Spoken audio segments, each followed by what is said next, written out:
نحمده ونصلي على رسوله الكريم۔ حضرت امام بخاری علیہ الرحمہ حدیث پاک کے بہت بڑے امام اور بہت بڑے بزرگ گزرے ہیں۔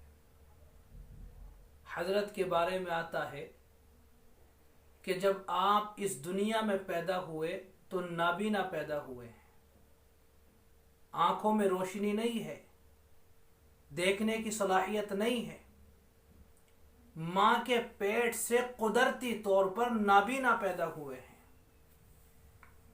اور آپ کی والدہ نہایت شریف، صالحہ اور پارسا خاتون تھی،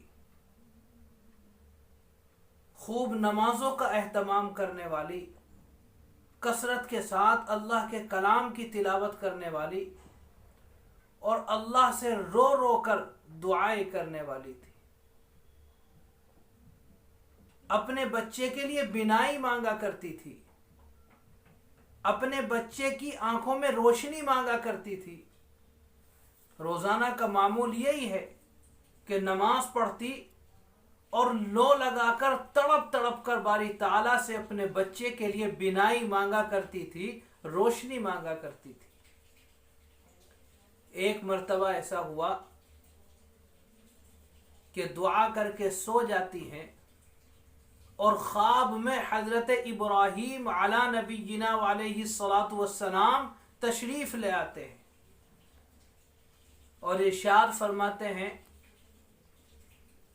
کہ بڑی پریشان معلوم ہوتی ہو، چہرے سے رنج و غم جھلک رہا ہے،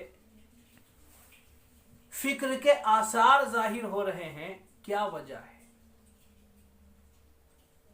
حضرت امام بخاری علیہ الرحمہ کی والدہ اپنا درد دل بیان کر دیتی ہیں، دل کا دکھڑا سناتی ہیں کہ میرے یہاں ایک بیٹا ہے جو پیدا ہوا تو نابینا پیدا ہوا ہے، اس کی آنکھوں میں روشنی نہیں ہے۔ میں اللہ سے تڑپ تڑپ کر رو رو کر اپنے بچے کے لیے بینائی مانگتی ہوں، اس کی آنکھوں میں دیکھنے کی صلاحیت مانگتی ہوں۔ حضرت ابراہیم علی نبینا علیہ الصلاۃ والسلام جب یہ سنتے ہیں تو ارشاد فرماتے ہیں، جا، تیری عبادتوں کی وجہ سے، تیری نمازوں کی وجہ سے اور تیرے اللہ سے لو لگا کر دعائیں کرنے کی وجہ سے اللہ نے تیرے بچے کی آنکھوں میں بینائی کو لوٹا دیا ہے۔ اللہ اکبر، آنکھوں میں روشنی لوٹا دی ہے۔ صبح کا سویرا ہوتا ہے، امام بخاری علیہ الرحمہ کی والدہ دیکھتی ہیں کہ جب بچہ نیند سے بیدار ہوتا ہے تو ہر چیز کا اپنے آنکھوں سے مشاہدہ کرنے لگتا ہے، ہر چیز کا نظارہ کرنے لگتا ہے، آنکھوں میں روشنی لوٹ کر آ جاتی ہے۔ جب رات میں سویا تو آنکھوں میں بینائی نہیں، لیکن جب صبح کا سویرا ہو رہا ہے، بچہ نیند سے بیدار ہو رہا ہے تو اللہ نے اس کی آنکھوں میں روشنی عطا فرما دی ہے، اس کی آنکھوں میں دیکھنے کی صلاحیت عطا فرما دی ہے۔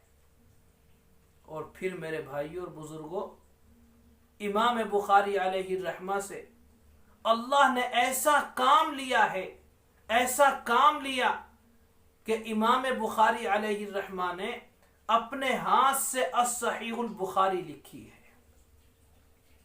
اور بخاری شریف کا کیا مقام ہے؟ اہل علم فرماتے ہیں، علماء فرماتے ہیں، محدثین فرماتے ہیں کہ اللہ کے کلام کے بعد روئے زمین پر جس کتاب کا سب سے بڑا مقام ہے، سب سے بڑا مرتبہ ہے اور سب سے بڑی عظمت ہے، وہ امام بخاری کی صحیح البخاری ہے۔ تو میرے بھائیوں اور بزرگوں، ماں باپ ایسا قیمتی سرمایہ ہے، ایسی عظیم الشان دولت ہے کہ دل سے جس بچے کے لیے دعا کر دیتے ہیں، اللہ دعا کو رد نہیں فرماتے، شرف قبولیت عطا فرماتے ہیں، ماں باپ کی دعاؤں کو قبول کر لیا جاتا ہے۔ اس لیے میرے بھائیوں اور بزرگوں، ہم اپنے والدین کی اطاعت کریں، فرما برداری کریں اور ان کے دل کو راضی اور خوش کرنے کی کوشش کریں۔